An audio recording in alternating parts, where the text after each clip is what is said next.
जुनको बीचमा एकता भयो, एकताको आधार भूमि खास गरी पृष्ठभूमि चाहिँ जति बलियो हुनुपर्ने थियो त्यति बलियो चाहिँ हुन सकेन। त्यसकारण त्यो एकताको पृष्ठभूमि जुन हो, खास गरी सैद्धान्तिक, राजनीतिक, साङ्गठनिक रूपमा जुन बलियो बनाउनु पर्ने, प्रत्येक कार्यकर्तालाई एउटा स्वामित्व दिने गरिकन एकता गर्नुपर्ने थियो, त्यहाँनिर कहीँ न कहीँ नेतृत्व चुकेको जस्तो लाग्छ। वरिष्ठ नेता कमरेड माधव गौन्डीसँग रहेको होला, चाहे जेएन कमरेड अथवा वामदेवको अरू नेताहरू कसैसँग निकट रहेको होला, जो सुकैसँग निकट भए पनि त्यसरी पार्टी नेताहरूको बर्खिलाफमा त्यसरी चाहिँ बेइज्जत गर्ने कुराहरू त्यो चाहिँ बेठिक छ, त्यो निन्दनीय छ। कार्यगत एकता, हामी चुनावमा जाँदाखेरि कार्यगत एकता भन्यौँ। कार्यगत एकतामा जाने कुराहरू पनि कहीँ न कहीँ विचार जोडिएको हुन्छ नि त। कार्यगत एकता कङ्ग्रेससँग किन भएन त? जनताको बहुदलीय जनवाद र 21 शताब्दीको जनवाद दुइटैलाई थाती राखेर आउँदो महाधिवेशनसम्मका लागि जनताको समाजवाद भनेर जाने भन्ने कुराहरू भएर रहेछ।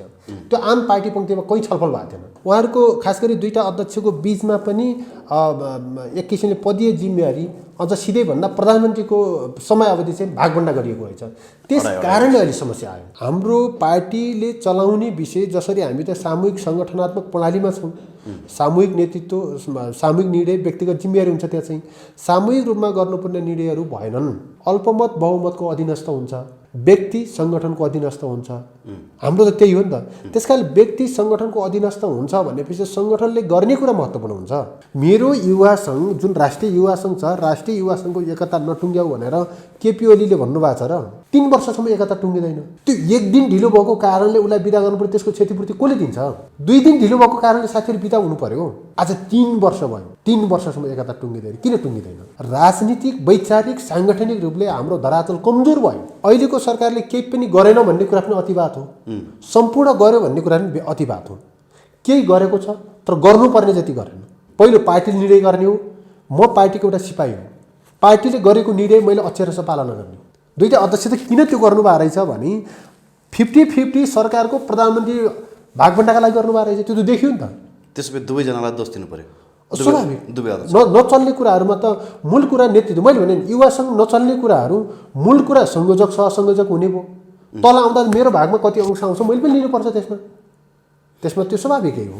नेकपा माओवादी र नेकपा एमाले अथवा एकीकृत नेकपा माओवादी केन्द्र र नेकपा एमाले बीचमा एकता किन जरुरी छ भन्ने कुराहरू पनि आम रूपले छलफल हुन सकेन। त्यहाँ त के भयो भने चुनाव जित्नका लागि मात्रै भयो। आज नेताहरूलाई बोक्ने युवा सङ्गठनै यसरी अलपत्र पर्दाखेरि चाहिँ तपाईँहरूलाई कतिको पीडा छ? युवा सङ्घ मात्रै होइन, विद्यार्थी सङ्गठन चिन्ता नै त्यही हो। होल नेकपा अलपत्र भयो। वर्तमानको निरन्तरताका लागि भोट दिँदैन जहिले पनि। जनताले वर्तमानको अझ उन्नतका लागि दिने हो। हामीले त्यसमा उन्नत काम गर्न सकेनौँ भने जनताले आफ्नो विवेक प्रयोग गर्दा स्वाभाविक रूपमा चाहिँ हामीलाई हराउँछ है। हिजोको यो कार्यगत एकता किन भए रहेछ भने चुनाव जित्नका लागि भए रहेछ। चुनाव जितिसकेपछि प्रधानमन्त्री प्राप्त गर्नका लागि सहमति भए रहेछ।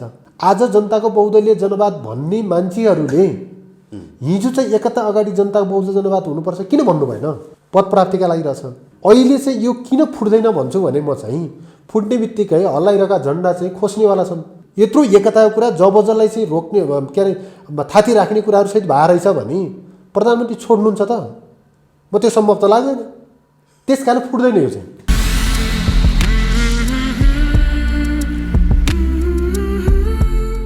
दर्शकबिन नमस्कार। हामीसँग यति बेला समसामयिक राजनीतिको बारेमा विशेष कुराकानी गर्नको लागि युवा सङ्घ नेपालका पूर्व महासचिव नरेश शाहीजी हाम्रो साथमा हुनुहुन्छ। सर, यहाँलाई स्वागत गर्न चाहन्छु PNBखबर.com-मा। धन्यवाद। नमस्ते। आराम हुनुहुन्छ सर? ठिकै छ अहिलेसम्म। ओके, अब नेकपाको एउटा युवा सङ्गठनको पहिला पूर्व महासचिव पनि भइसक्नु भएको, अहिले पनि सङ्गठनमा हुनुहुन्छ, पार्टीमा हुनुहुन्छ होइन। यो नेकपाको विवादलाई तपाईँहरूले कसरी हेर्नुभएको छ? विशेष गरी जुन चितवनमा अस्तिको घटना घट्यो माननीय सुरेन्द्र पाण्डेमाथि, त्यो घटना पछाडि तपाईँहरू बिचमा चाहिँ एकदमै धेरै त्यो फुटको दिशातर्फ चाहिँ गयो कि होइन? पूर्व एमाले भित्रैको गुट पनि एकदमै धेरै सतहमा देखियो। के भन्नुहुन्छ यसलाई? अब यो खास तपाईँले चाहिँ यसमा 3टा कुरा जोड्नुभयो होइन। एउटा चाहिँ नेकपाको एकताको विषय कुराहरू आयो, दोस्रो चितवन विवादको कुराहरू आयो, तेस्रो विवाद ओभरअल विवाद जे छ त्यो विवादलाई कसरी हेरिरहनु भएको छ भन्ने कुराहरू गर्नुभयो। सुरुमा चाहिँ यो विवाद कसरी हेरिरहनु भएको छ? 3टा कुराहरूमा चाहिँ म 3टा कुराको फरक फरक ढङ्गबाट चाहिँ तपाईँलाई क्लियर पार्न चाहन्छु, किनभने तपाईँको मिडिया मार्फत आम जनसमुदाय पनि क्लियर गर्नुपर्ने जरुरी छ।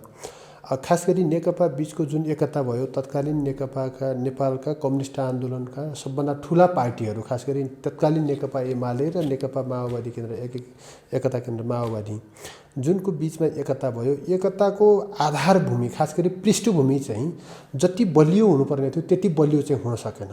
आधारभूत रूपले चाहिँ एकताका विषयमा जति घनीभूत छलफल हुनुपर्थ्यो त्यो हुन सकेन। त्यस कारणले पनि कतिपय अहिले पनि समस्याहरू छन्। यद्यपि एकता हुने कुरा आफैमा ऐतिहासिक थियो, त्यो एक ऐतिहासिक एकता थियो। यो एकता भनेको नेपाली जनताको, नेपाली समाजको, नेपालको आवश्यकताका लागि ऐतिहासिक थियो। एकताको पृष्ठभूमि अथवा आधार जुन जग हो, त्यो जग चाहिँ बलियो ढङ्गबाट डिस्कसन नगरेको कारणले अथवा आम कार्यकर्ताले त्यसको स्वामित्व लिने परिस्थिति सिर्जना नगरेको कारणले अहिले यो खालका समस्याहरू देखिरहेका छन्। त्यसकारणले त्यो एकताको पृष्ठभूमि जुन हो, खास गरी सैद्धान्तिक, राजनीतिक, साङ्गठनिक रूपमा जुन बलियो बनाउनु पर्ने, प्रत्येक कार्यकर्तालाई एउटा स्वामित्व दिने गरिकन एकता गर्नुपर्ने थियो, त्यहाँनिर कहीँ न कहीँ नेतृत्व चुकेकै जस्तो लाग्छ। अब अहिले चाहिँ त्यसलाई अझ बलियो बनाउने गरी सोच्नुपर्छ भन्ने लाग्छ मलाई। दोस्रो कुरा, एकतालाई हेर्ने विषय र चितवनको घटनाको जुन कुराहरू गर्नुभयो, हिजोको आधार जुन एकताको आधार कमजोर भएको कारणले, खास गरी नेकपाभित्र राजनीतिक वैचारिक छलफल कम भएको कारणले, कम हुँदै गएको कारणले चितवन जस्ता घटनाहरू देखिन्छन्। किनभने हामीले हिजो सिकेको भने चाहिँ पार्टीको मिटिङमा औपचारिक कुरा राख्नुपर्छ, पार्टीको मिटिङमा जाँदा अनुशासित हुनुपर्छ, पार्टीको कार्यकर्ता अनुशासित हुन्छ भन्ने हामीले सिकेको, सुनेको, हामीले लिएको प्रशिक्षण हो। खास गरी चितवनको विषयमा जुन कुराहरू बाहिर आयो, अब सुन्नमा आयो अनुसार, अब त्यहाँ संलग्न भएको तत्कालीन पूर्व अर्थमन्त्री, अहिलेको पार्टीको स्थायी कमिटी सदस्य होइन, त्यहाँको चाहिँ प्रत्यक्ष निर्वाचित सङ्घीय संसद कमरेड सुरेन्द्र पाण्डेले भन्नुभए अनुसार पनि त्यहाँ चाहिँ कमिटीको बैठक थियो, नगर कमिटीको बैठकको छलफल भइरहेको थियो। नगर कमिटीको बैठकमा उहाँले चाहिँ अतिथिको रूपमा चाहिँ कुरा राख्नुभएको थियो। त्यो कुरा राख्ने सिलसिलामा चाहिँ बैठकै छलफल हो खास गरिकन। जुन बाहिरबाट अरू साथीहरू आउनुभयो र अरू साथीहरूले त्यहाँ चाहिँ ताल नाराबाजी गर्ने, ताली लगाउने जुन गर्नुभयो भन्ने छ, त्यो चाहिँ संस्कारका हिसाबले पनि बेठिक हो र प्रवृत्तिका हिसाबले पनि बेठिक हो। यो त्यो एकताको जग जसरी भत्किन थाल्यो, राजनीतिक जग जसरी, राजनीतिक वैचारिक साङ्गठनिक जगहरू जसरी भत्किन थाले, त्यसका कारणले यसका चाहिँ बाइ प्रोडक्टहरू हुन्। यिन चाहिँ त्यस कारणले क्लियर गरौँ, म चाहिँ यो क्लियर गर्छु होइन। त्यस कारणले त्यहाँ हुने घटना चाहिँ 100% बेठिक छ। जो कसैलाई पनि म हिजो भयो त्यो कारणले मात्रै बेठिक छ भन्दिनँ, हिजो हुने कुरा पनि बेठिक छ, भोलि त्यस्तो कोही कसैले गर्छ भने पनि त्यो बेठिक हुन्छ। किनभने पार्टीको आदरणीय नेता जोसुकै होस्, जोसुकै टिमको होला, जतासुकैको होला, चाहे चाहिँ त्यो नेता वर्तमान प्रधानमन्त्री अथवा पार्टी अध्यक्ष केपी ओली कमरेडसँग रहेको होला, चाहे पार्टी अध्यक्ष प्रचण्ड कमरेडसँग रहेको होला, चाहे पार्टी वरिष्ठ नेता कमरेड माधव कमरेडसँग रहेको होला, चाहे जेएन कमरेड अथवा वामदेव अरू नेताहरू कसैसँग निकट रहेको होला, जोसुकैसँग निकट भए पनि त्यसरी पार्टी नेताहरूको बर्खिलाफमा त्यसरी चाहिँ बेइज्जत गर्ने कुराहरू त्यो चाहिँ बेठिक छ, त्यो निन्दनीय छ। तेस्रो कुरा, कसरी हेरिरहनु भएको छ एकताको विषय जसरी भन्नुभयो, एकताको कुरा मैले अघि पनि भने, हेर्नुहोस्, दुर्भाग्य भन्नुपर्छ हामीले चाहिँ जुन जति सक्रियताका साथ एकता टुङ्गिनु पर्थ्यो त्यो एकता टुङ्गेन, जसका कारणले नेतृत्वमा आएको समस्याका कारणले अहिले चाहिँ आम नेपाली जनताले जुन वर्तमान सरकार छ त्यो सरकारबाट जुन अपेक्षा गरेका थिए त्यो अपेक्षा चाहिँ हामीले फुलफिल गर्न सकेनौँ। यो खालको समस्या भएको छ। त्यस कारण यो ढिलो भयो, असाध्यै ढिलो भयो। अब ढिलो भएको अर्थ भने चाहिँ थप ढिलो गर्ने होइन, जति सकिन्छ छिटो एकता सम्पन्न गर्नुपर्नेछ। एकता सम्पन्न नभएका कारणले पनि विवादहरू आइरहेका हुन्। खास गरी हामी साङ्गठनिक रूपले धेरै ठुलो कार्यकर्ता पङ्क्ति छ, यो पङ्क्ति एक किसिमले भन्दा बेरोजगार भएर बसिरहेको छ, उसले बिजनेस पाइरहेको छैन, त्यस कारणले यस्तो भएको छ। एकता छिटो गर्नुपर्ने जरुरी छ। तर सुरुमा तपाईँले भन्नुभयो नि, हामी बिचमा वैचारिक मतभेद पहिल्यै कायम थियो, पार्टी एकता हुनुभन्दा अगाडि व्यापक छलफल हुन सकेन भन्नुभयो होइन। तर अहिले देखिएको सिनेरियो कस्तो छ भने माधव नेपाल पक्ष र केपी ओली पक्ष चाहिँ मिलेर होइन, ओलीको मात्रै तपाईँको या त प्रधानमन्त्रीबाट या त पार्टी अध्यक्षबाट राजीनामाको माग गर्नुभएको छ, जुन अडान कस्नु भएको छ त्यो मोर्चाबन्दी, त्यो पनि त विचार र सिद्धान्तको आधारमै होला त, जसरी उहाँले भनिरहनु भएको छ।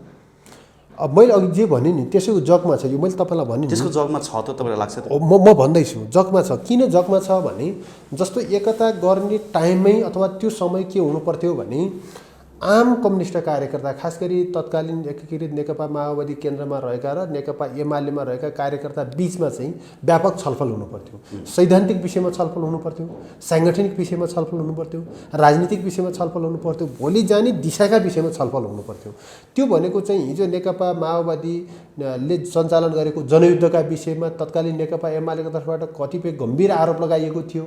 जनताको बहुदलीय जनवादलाई चाहिँ नेकपा माओवादीले त्यतिखेर अस्वीकार गरिरहेको स्थिति थियो। यो दुईटैको बीचमा चाहिँ राजनीतिक ढङ्गबाट छलफल गरेर यसका विषयमा अब जाने दिशाका विषयमा चाहिँ एकीकृत धारणा तय गर्नुपर्थ्यो। त्यो भएन।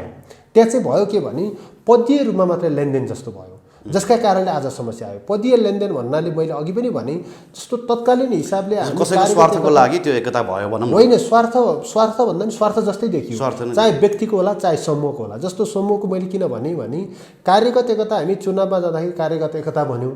कार्यगत एकतामा जाने कुराहरू पनि कहीँ न कहीँ विचार जोडिएको हुन्छ नि त। कार्यगत एकता कङ्ग्रेससँग किन भएन त? राप्रपासँग किन हुन सकेन त? कम्युनिस्टको बिचमा किन कार्यगत एकता हुने भयो? चुनावमा किन सँगै जाने भयो भने तुलनात्मक हिसाबले विचार हाम्रो मिल्छ है, कार्यक्रम मिल्छ है भन्ने हो नि त। त्यसका विषयमा पनि छलफल हुन सकेन। हामी चुनाव जित्ने कुराहरूलाई मात्रै एउटा ट्याक्टिकल्ली हेऱ्यौँ, एउटा त्यो समस्या हो। दोस्रो, तपाईँले अघि भने जस्तो पदीय भागभण्डाको जुन कुरा भन्नु, म वैचारिक कुराहरूमा कहाँ जोड्छु भने जस्तो जनताको बहुदलीय जनवादको विषय, एकीकृत नेकपा माओवादीले उठाएको 21 शताब्दीको जनवादको विषय छलफल गरेको भए आज वैचारिक कुराहरू चाहिँ झल्किन्थ्यो र यो विवाद आउँदैन थियो। जसका कारणले समस्या कहाँ आयो भने अहिले पनि तपाईँ हाम्रा अगाडि चाहिँ डकुमेन्ट अब सार्वजनिक भइसकेका छन् होइन। त्यतिखेर के भएको रहेछ भने जनताको बहुदलीय जनवाद र 21 शताब्दीको जनवाद दुइटैलाई थाती राखेर आउँदो महाधिवेशनसम्मका लागि जनताको समाजवाद भनेर जाने भन्ने कुराहरू भएको रहेछ।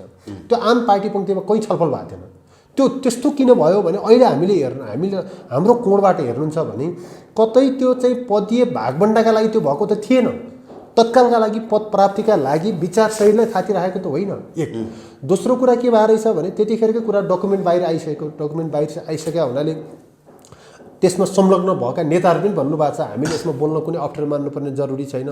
उहाँहरूको खास गरी दुईटा अध्यक्षको बीचमा पनि एक किसिमले पदीय जिम्मेवारी अझ सिधै भन्दा प्रधानमन्त्रीको समयावधि चाहिँ भागभण्डा गरिएको रहेछ। त्यस कारणले अहिले समस्या आयो होइन। मैले चाहिँ विचारको जगमा किन भने हिजो चाहिँ विचारको जगमा छलफल गरेको भए अहिले त्यो आउँदैन थियो। हाम्रो जाने दिशा नै निर्देशित भएन। जाने दिशा के भयो भने पद प्राप्ति भयो के होइन। कसरी चुनाव जित्ने, कसरी प्रधानमन्त्री प्राप्त गर्ने, कसरी त्यो प्रधानमन्त्रीलाई चाहिँ मिलेर बाँड्ने भन्ने खालको भएपछि अहिले समस्या आयो।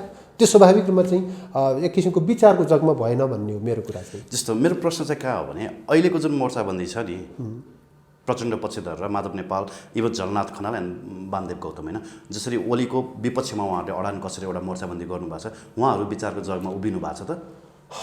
यसलाई यसरी ओलीलाई हराउनको लागि मात्रै यो अडान लिएको होइन। यसलाई यसरी हेर्नुपर्छ। म मेरो कोणबाट कसरी हेर्छु भने यो कहीँ न कहीँ फेरि विचारकै जगमा छ। विचारको जगमा के छ भने एउटा त मैले अघि पनि भने एकताको आधारभूमि कमजोर भयो, राजनीतिक वैचारिक छलफल भएन। दोस्रो कुराहरू अहिले चाहिँ जुन बहस विवाद भइरहेको छ, खास गरिकन सचिवालयमा हुनुभएको नेताहरूले के भनिरहनु भएको छ भने हाम्रो पार्टीले चलाउने विषय, जसरी हामी त सामूहिक सङ्गठनात्मक प्रणालीमा छौँ, सामूहिक नेतृत्व, सामूहिक निर्णय, व्यक्तिगत जिम्मेवारी हुन्छ, त्यहाँ चाहिँ सामूहिक रूपमा गर्नुपर्ने निर्णयहरू भएनन्। खास गरिकन चाहिँ प्रधानमन्त्री होइन पार्टी अध्यक्ष जो हुनुहुन्छ कमरेड केपी ओली, उहाँले एकपक्षीय गर्नुभयो। त्यो चाहिँ सङ्गठनको निर्णय भएन, पार्टीले पुरै स्वामित्व लिन सकेन, जसका कारणले बेठिक भयो भन्ने छ उहाँहरूको। यदि त्यसो हो भने त त्यो सैद्धान्तिक जगमै छ। किनभने हामी कम्युनिस्ट विचारधारा बोक्नेहरू, खास गरी लेनिनवादी सङ्गठनको ढाँचामा चाहिँ जुन हाम्रो ढाँचा, हाम्रो साङ्गठनिक ढाँचालाई चाहिँ अवलम्बन गरिरहेका छौँ, त्यसको चाहिँ के हो भने अल्पमत बहुमतको अधीनस्थ हुन्छ, व्यक्ति सङ्गठनको अधीनस्थ हुन्छ। हाम्रो त त्यही हो नि त। त्यसकारण व्यक्ति सङ्गठनको अधीनस्थ हुन्छ भनेपछि सङ्गठनले गर्ने कुरा महत्त्वपूर्ण हुन्छ होइन। तत्कालीन दुईटा अध्यक्ष बिचको सम्झौताको पेपर हेर्नुभयो भने पनि मैले अघि जे भने त्यही पेपरलाई चाहिँ बाहिर ल्याएर हेर्नु भने त्यहाँ के भन्दो रहेछ भने कमिटी र विधिगत ढङ्गबाट छलफल गरेर सबै निर्णयहरू गरिनेछ भनेको छ कि भने चाहिँ अहिले त्यो त भएन। त्यो नभएका कारणले समस्या आएको हो। यो सामूहिक छलफल भइरहेको छैन, सामूहिक ढङ्गबाट चाहिँ त्यसको निर्णयको स्वामित्व लिन नसकिरहेको स्थिति हो।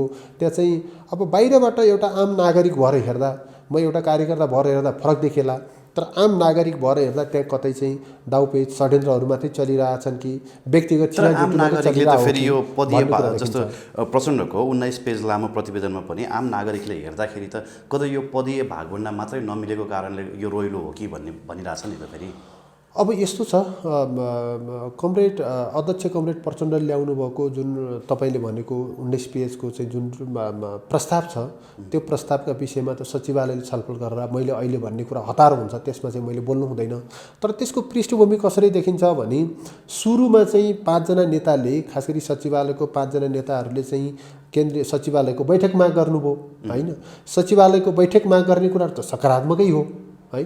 त्यो सचिवालयको बैठक माग गरेको पत्र जुन निवेदन हो भनौँ न एक किसिमले, त्यसको जवाफमा चाहिँ तत्कालीन अब अहिलेको प्रधानमन्त्री जुन पार्टी अध्यक्ष हुनुहुन्छ केपी कमरेडले 5 उहाँहरूमाथि चाहिँ एक किसिमले चार्ज लगाएर भनौँ न अर्को अर्थमा चाहिँ होइन 10 पेजको चाहिँ एउटा पेपर लेख्नुभयो। त्यसको प्रतिउत्तरको रूपमा चाहिँ प्रचण्ड कमरेडले लेखे जस्तो देखिन्छ क्या होइन।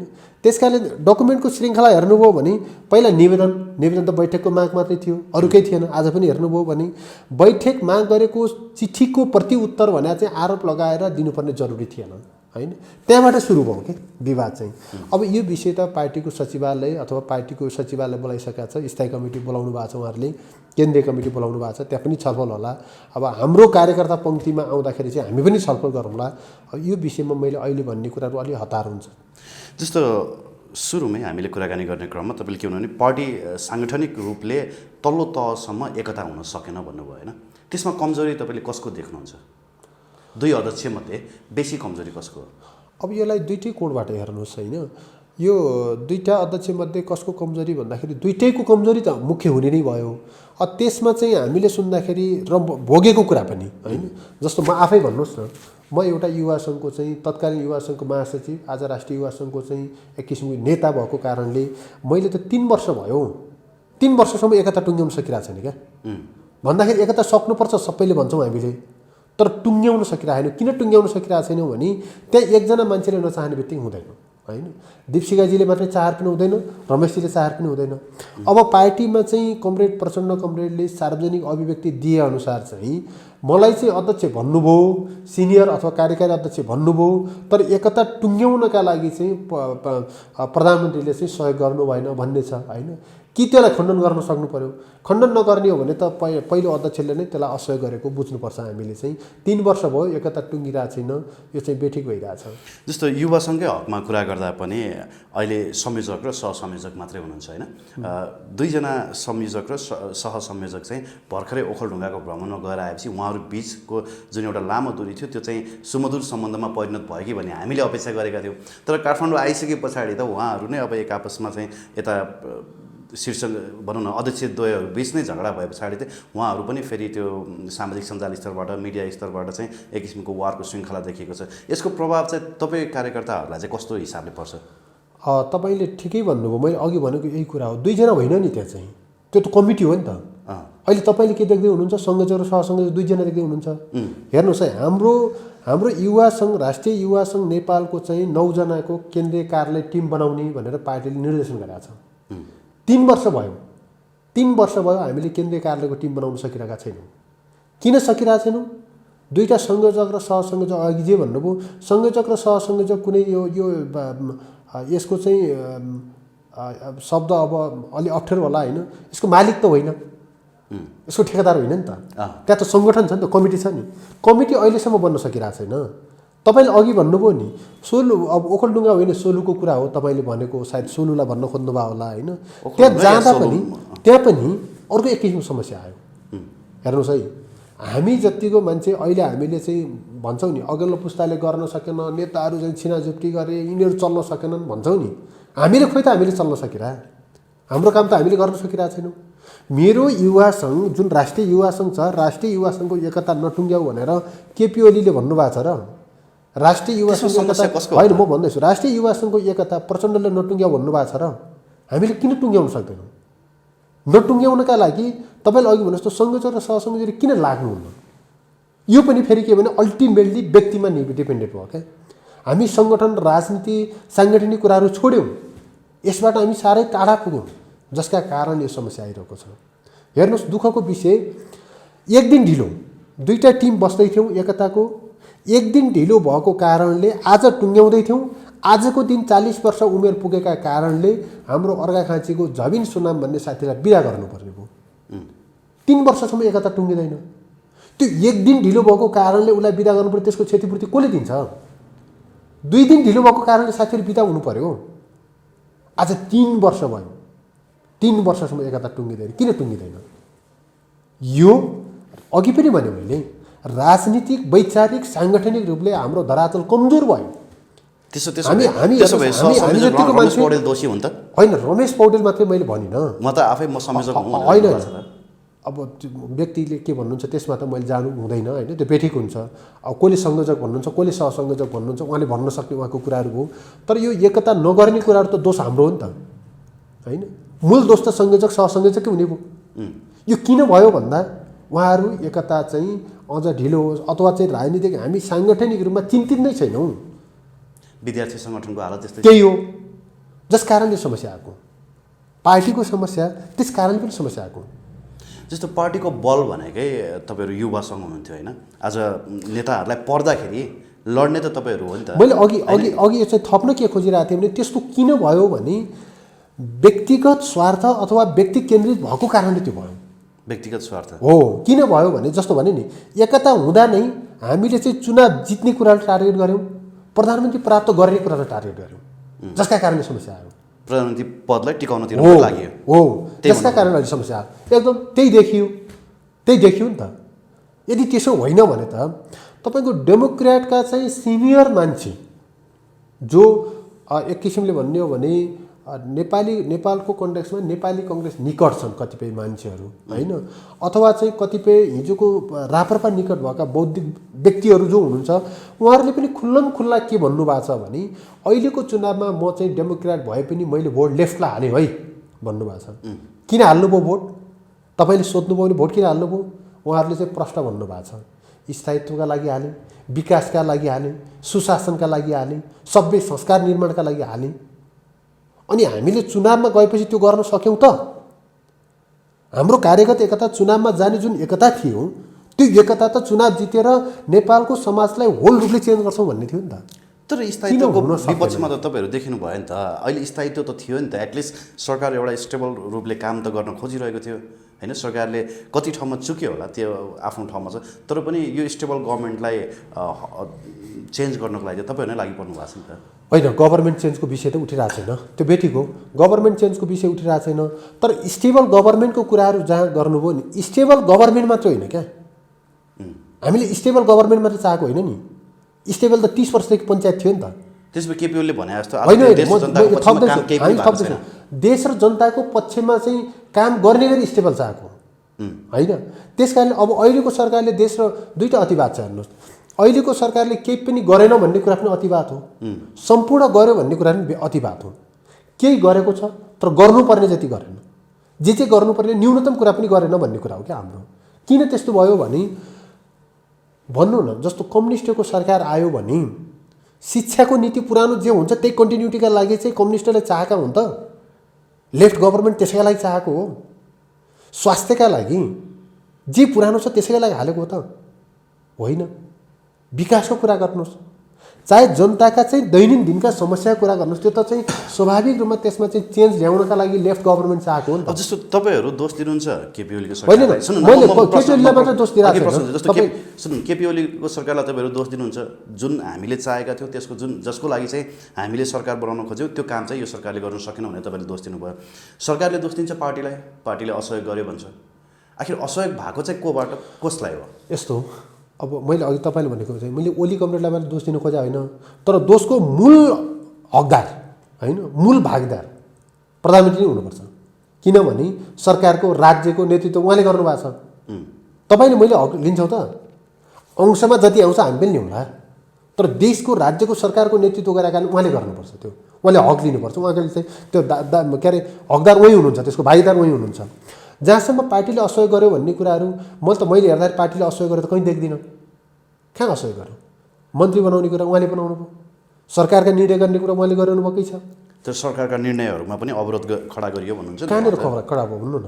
मन्त्री बनाउने कुरामै पनि होइन क्याबिनेट विस्तार गर्ने कुरामा होइन, प्रधानमन्त्रीले बनाउनु भयो क्याबिनेटमा चाहिँ, कसले अरूले बनाउने हो र? त्यो त क्याबिनेट सिस्टममा चाहिँ प्रधानमन्त्रीले बनाउने तर त्यही असहमति नै अहिलेको रिजल्ट हो भन्छ नि। होइन, असहमति मात्रै होइन, असहमति नै होइन, तर सामान्यतया तपाईँले भन्नु खोज्नुभएको विषय पार्टीको निर्णय भएन भन्ने कुरा जहाँ छ, मैले अघि पनि भने हामी कम्युनिस्टहरू चाहिँ हाम्रा लागि सङ्गठन पार्टी सबभन्दा ठुलो हुन्छ। पहिलो पार्टीले निर्णय गर्ने हो, म पार्टीको एउटा सिपाही हो। पार्टीले गरेको निर्णय मैले अक्षरशः पालना गर्ने। पार्टीले गरेको निर्णय चाहिँ कार्यान्वयन गर्नुपर्ने हरेक नेतादेखि कार्यकर्तासम्म प्रत्येकको दायित्व हो, कर्तव्य हो। त्यो चाहिँ अहिले पार्टीले निर्णय गर्ने ठाउँमा पुर्याइएन, पार्टीलाई प्यारालाइज गरियो भन्ने कुराहरू हो। त्यो त तपाईँहरूले देखेकै छौँ। अघि भन्नुभयो नि तपाईँले आफै भन्नुभयो नि, युवा सङ्घ, राष्ट्रिय युवा सङ्घ भनेर कमिटी हो नि त। तपाईँले के बुझ्दै हुनुहुन्छ? संयोजक सहसंयोजक बुझ्दै हुनुहुन्छ। पार्टीमा के बुझ्दै हुनुहुन्छ? दुईवटा अध्यक्ष बुझ्दै हुनुहुन्छ। दुईवटा अध्यक्ष मात्रै हो त। दुईवटा अध्यक्ष त किन त्यो गर्नुभएको रहेछ भने 50-50 सरकारको प्रधानमन्त्री भागभण्डाका लागि गर्नुभएको रहेछ। त्यो त देखियो नि त। त्यसपछि दुवैजनालाई दोष दिनु पर्यो। स्वाभाविक। दुवै नचल्ने कुराहरूमा त मूल कुरा नेतृत्व। मैले भने युवा सङ्घ नचल्ने कुराहरू मूल कुरा संयोजक सहसंयोजक हुने भयो। तल आउँदा मेरो भागमा कति अंश आउँछ मैले पनि लिनुपर्छ त्यसमा त्यो स्वाभाविकै हो। हिजोको दिनमा युवा सङ्घ र वाइसिएलमा जुन किसिमको टकराव थियो नि, आज पनि तपाईँ स्थानीय तहमा जानुभयो भने, ग्राउन्ड लेभलमा जानुभयो भने कार्यकर्ता बिचको त्यो टसल चाहिँ अझै पनि छ है।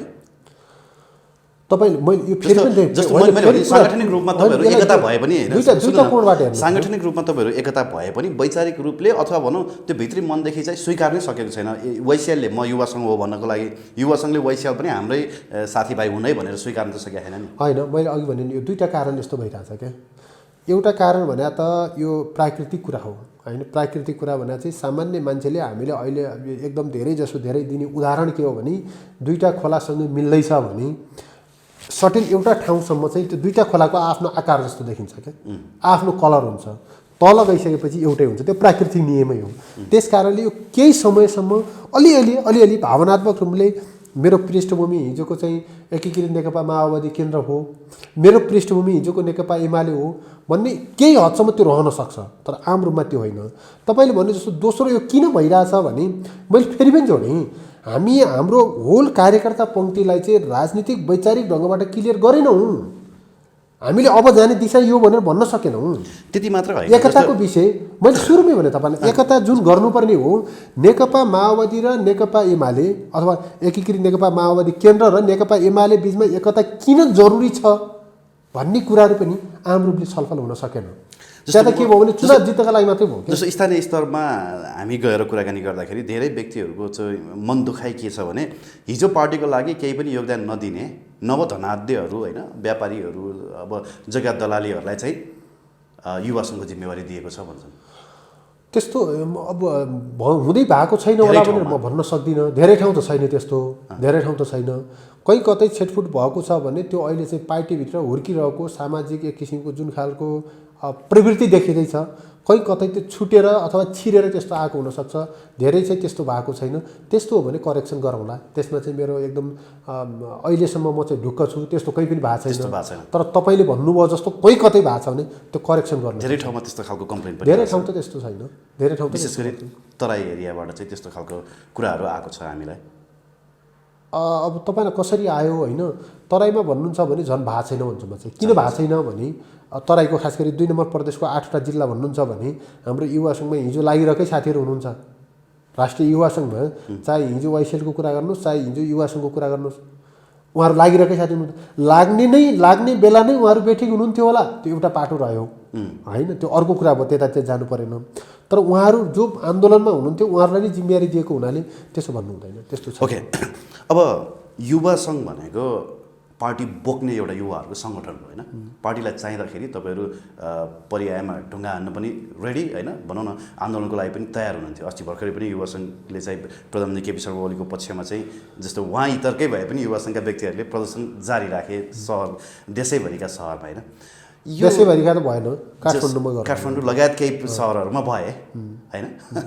तर आज नेताहरूलाई बोक्ने युवा सङ्गठनै यसरी अलपत्र पर्दाखेरि चाहिँ तपाईँहरूलाई कतिको पीडा छ? युवा सङ्घ मात्रै होइन, विद्यार्थी सङ्गठन चिन्ता नै त्यही हो। होल नेकपा अलपत्र भयो। नेकपा नै अलपत्र अलपत्र छ होइन। कहाँ नेकपा कहाँनिर चाहिँ किनारा लागेर देख्नुहुन्छ? 3 वर्ष भयो पार्टी एकता टुङ्गिँदैन। कोभिडको विषय हाम्रो सरकार छ, कोभिडको विषयमा गरेर निर्णय तपाईँले देखिसक्नुभयो, डेभलपमेन्टमा भएका कुराहरू देखिसक्नुभयो। हिजो अस्ति मात्रै गृह मन्त्रालयको कुराहरू आएको छ। 6 महिना अगाडि चाहिँ दरबन्दी कटौती भयो, 6 महिनापछि फेरि दरबन्दी थपिन्छ। के कारणले कटौती भएको, के कारणले थप्यो, कुनै लजिक छ? त्यसकारण यो त नेकपा नै अलपत्र भयो। नेकपा अलपत्र हुने र म त व्यक्ति अलपत्र छु। त्यस कारणले चाहिँ नेकपा अलपत्र भएको कारणले नेकपालाई चाहिँ ट्र्याकमा ल्याउनु जरुरी छ। नेकपालाई ट्र्याकमा ल्याउन जरुरी हो। छ। नेकपालाई ट्र्याकमा ल्याउन जरुरी छ कि केपी ओलीलाई ट्र्याकमा ल्याउन जरुरी छ? होइन, अब व्यक्ति नेतृत्व कारणले चाहिँ होल सङ्गठन चाहिँ अलपत्र हुनसक्छ होइन। त्यस कारणले पहिलो सङ्गठनलाई ट्र्याकमा ल्याउने कुरा भनौँ न। अहिले चाहिँ प्रश्नमा सहज तरिकाले अझै के भन्छु भने केपी ओली सुध्रेर आउनुपर्छ भनेर प्रचण्ड पक्षधर नेताहरूले भनिरहनु भएको छ होइन। तल्लो तहका नेताहरूसँगले त्यही भनिरहनु भएको छ। ओली पक्षधरले चाहिँ प्रचण्ड सुध्रेर आउनुपर्छ भनिरहनु भएको छ। खासमा सुध्रिनुपर्ने जरुरत चाहिँ कसलाई हो? अब सुध्रिनुपर्ने हुनाले बिग्रेको के भन्ने कुराहरू भयो होइन। पहिला बिग्रेको भन्नु पऱ्यो नि त, बिग्रेको के हो? अब हामीले हेर्दाखेरि हेर्नुहोस्, अहिले सङ्गठनले निर्णय नगरेको कुरा, व्यक्तिवादी व्यक्तिगत ढङ्गबाट निर्णय भएको कुरा, सरकारले जनताका आम अपेक्षालाई सम्बोधन गर्न नसकेको कुरा होइन। अब कोभिडको समस्या छ त्यसलाई चाहिँ एकदम पहल कदमीका साथ सम्बोधन नगरेको कुरा होइन। यो सम्पूर्ण हिसाबले हेर्दा चाहिँ कहीँ न कहीँ पहिलो अध्यक्षको चाहिँ अलिक बेसी चाहिँ कमजोरी देखिन्छ होइन। त्यस कारणले उहाँले चाहिँ हेर्नुहोस्, यो पार्टीलाई चाहिँ मिलाएर लैजाने कुरा, यति यो पार्टीभित्र त यो देशमा चाहिँ यति ठुलो सम्भावना थियो कि मान्छे अरू कुराहरूतिर ध्यानै दिनु पर्दैन थियो क्या। सुशासनको कुरा, विकासको कुरा। नेपालमा त मलाई के लाग्छ भने जनताले विकासभन्दा पनि सपार्ने भन्दा नबिगारिदियो भनेको छ क्या। नबिगारिदियो भने पनि जनताले हाई गर्नेवाला छ नि यहाँ। यता हामी नेताले बिगारेर समस्या भयो क्या। बिगार्ने भयो हामी। बिगार्ने कुरा कसले बिगार्ने भयो? मूल कुरा त सरकार हो। हेर्नुहोस्, सरकारै हो मूल कुरा। मान्छेले चाहिँ हेर्नुहोस्, जनता, मैले जहिले पनि भन्छु, जनता जहिले पनि प्रतिपक्ष हुन्छ है। जनता जहिले पनि प्रतिपक्ष हुन्छ। जनताले आफ्नो विवेक प्रयोग गर्ने समयमा चाहिँ विवेक प्रयोग गर्छ। नेपालकै कन्टेक्स्टमा हेर्नुहुन्छ भने 48 सालमा कङ्ग्रेस जित्यो, 51मा कङ्ग्रेस हार्नुपर्ने स्थिति आयो, 51मा चाहिँ एमाले जितेको, 56मा एमाले हार्नुपर्ने कन्डिसन आयो, 64मा माओवादीले जितेको, 70मा माओवादी हार्नुपर्ने कन्डिसन आयो। किन भयो भने जनता जहिले पनि आफ्नो भोट चाहिँ वर्तमानको पक्षमा दिँदैन, वर्तमानको निरन्तरताका लागि भोट दिँदैन जहिले पनि। जनताले वर्तमानको अझ उन्नतका लागि दिने हो। हामीले त्यसमा उन्नत काम गर्न सकेनौँ भने जनताले आफ्नो विवेक प्रयोग गर्दा स्वाभाविक रूपमा चाहिँ हामीले हराउँछ है। ओके, तपाईँले भने जस्तै जनताले यति बेला चासोका साथ नेकपा विवादलाई हेरिरहेका छन्। अबको 3 दिन पछाडि बस्ने सचिवालय बैठक चाहिँ अहिले जनता चासो, नेकपा विवाद हुँदा जनताको चासो जे थियो, अपेक्षा जे थियो, अहिलेको सरकार 2/3 नजिकको बहुमतको सरकार छ हाम्रो सरकारले त्यसरी गर्ने कामहरू हामीले गर्न सकेनौँ। त्यो हो। ओके, अब यो विवादलाई जुन चासोका साथ जनताले हेरिरहेका छन् नि, अब के होला? अबको सचिवालय बैठकबाट नेकपा 2 फ्र्याक्सनमा जान्छ या चोइटिएर जान्छ, अथवा होइन अझै पनि मिल्न सक्ने बार्गेनिङ पोइन्टहरू अझै बाँकी छ? होइन, फुट्ने त म सम्भावना देख्दिनँ, नफुट्ला होइन। अब फुट्दैन भनेर चाहिँ म भन्न सक्दिनँ, किनभने राजनीति हो होइन। फुट्ने तत्काल फुट्ने सम्भावना चाहिँ दुवै अध्यक्ष आफ्नो अडानमा कायम रहेपछि त यो त देखियो होइन। म भन्दैछु क्या सर, यो किन फुट्दैन भने भन्दा मान्छेलाई तितो लाग्न सक्छ। यथार्थ त्यही हो। हिजोको यो कार्यगत एकता किन भए रहेछ भने चुनाव जित्नका लागि भए रहेछ। एज अ नागरिक भएर सोच्दाखेरि है, किन त्यही देखियो नि त। चुनाव जितिसकेपछि प्रधानमन्त्री प्राप्त गर्नका लागि सहमति भए रहेछ। आज जनताको बहुदलीय जनवाद भन्ने मान्छेहरूले हिजो चाहिँ एकता अगाडि जनताको बहुदलीय जनवाद हुनुपर्छ किन भन्नु भएन? पद प्राप्तिका लागि रहेछ। अहिले चाहिँ यो किन फुट्दैन भन्छु भने म चाहिँ फुट्ने बित्तिकै हल्लाइरहेका झन्डा चाहिँ खोस्नेवाला छन्। त्यस कारण पार्टी फुट्दैन। हेर्नुहोस्, फुटाउने कुरा अहिले के हो भने मैले हेर्दा फुटाउने कुराहरू जसरी आइरहेको छ नि, पार्टी अर्को बनायो भने अब स्वाभाविक रूपमा अभिव्यक्तिहरू त त्यो अनुरूप आइरहेका छन् नि। यता चाहिँ कोही फुटाउनै पर्छ भन्ने हिसाबले अभिव्यक्तिहरू आइरहेका छन् होइन। कोही चाहिँ फुटाउनु हुँदैन, मिलेरै जानुपर्छ अझै भन्ने हिसाबले पनि अभिव्यक्तिहरू आइरहेका छन्। म अघिको कुरा विशेष गरी अलिक पक्षधरबाट मेरो अघिको कुरा नै टुङ्ग्याउँदैछु म चाहिँ। अब पार्टी फुटायो भने के छ भने सामान्यतया भन्दाखेरि हामी बहुमतमा छौँ भनेर अर्को अध्यक्ष comrade Prachanda, comrade Madhav comrade, Jain comrade, जो सचिवालयको 5 जना हुनुहुन्छ, उहाँहरू हामी बहुमतमा छौँ भन्ने कुराहरू छ। बहुमत हुनेले त पार्टी फुटाउने कुरा भएन, फुटाउँदैन नि त, होइन?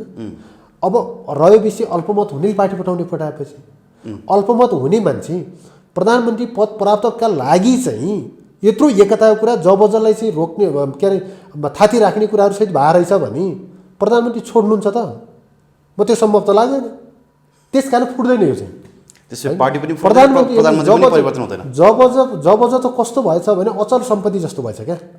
चाहिएको बेला प्रयोग गर्ने होइन, चाहिएको बेला धरौटी राख्ने। किन त्यस्तो भएछ भने 9 महाधिवेशनमा हेर्नुहोस्, अर्धसामन्ती व्यवस्था छ, अविशेष बाँकी छ, त्यस कारणले जनवादी क्रान्ति भएको छैन, जब अझै बाँकी छ भन्ने एक ढङ्गबाट बहस भयो, होइन?